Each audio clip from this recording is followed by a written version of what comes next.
Patuloy ang pag-usbong ng karera ni Kevin Quiambao at sa dami ng international offers, nakapili na si KQ at Gilas versus NBA All-Stars sa FIBA OQT Tune-Up, all thanks to Coach Tim Cone. Pero bago natin pag-usapan, palike naman ang ating video bilang suporta. Sinundan ni Kevin Quiambao ang revelation performance sa Strong Group at pinatunayan sa Gilas.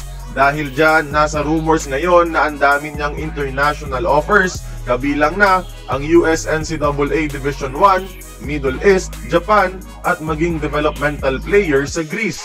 Pero sa dami ng offers, mukhang may target na si KQ. Although pag-iisipan pa, na-mention niya na noon sa isang interview na gusto niyang sumubok sa Europe para doon i-improve ang laro. Humingi na rin siya ng advice kay kapwa boy wonder Kai Sotto. Para sa akin, best choice ni Kevin ang offer sa Greece bilang developmental player. Yung US NCAA kasi mahirap na dahil 23 years old na siya.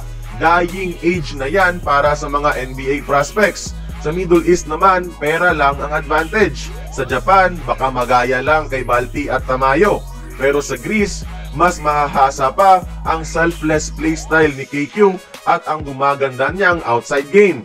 The only concern is, baka magaya kay Juan Gomez Diliano. Pero ang pinagkaiba kasi bakit naging flop sa Europe si Juan GDL is ball dominant siya. He needs the ball to be effective. Habang si Kevin naman, he moves so well without the ball. And in preparation para sa FIBA OQT, Gilas Pilipinas na imbitahan sa Pocket Tournament this July kontra ang mga European powerhouses na Lithuania at Slovenia. So, there's a chance na makakalaban ng Gilas, especially ni Kai Sotto, ang mga NBA All-Stars na sina Dumantas Sabonis at syempre the one and only Luka Magic. Magandang test of character to sa new era ng Gilas. Lahat ng to dahil kay Coach Tim Cone. 2 games pa lang pero binago niya ang approach ng Gilas. At di naman tayo siguro iimbitahan ng mga ibang teams kung di sila magbebenepisyo, di ba? They are seeing this new Gilas as a challenge and an experience para mag-improve pa ng kanilang sistema. Walang tune-up offer ang Euro teams na ito noong si Coach Chot Reyes pa ang may hawak.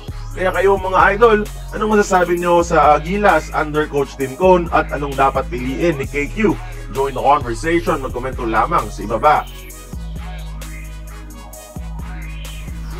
Kung nagustuhan mo ang ating video, please like, share, and subscribe.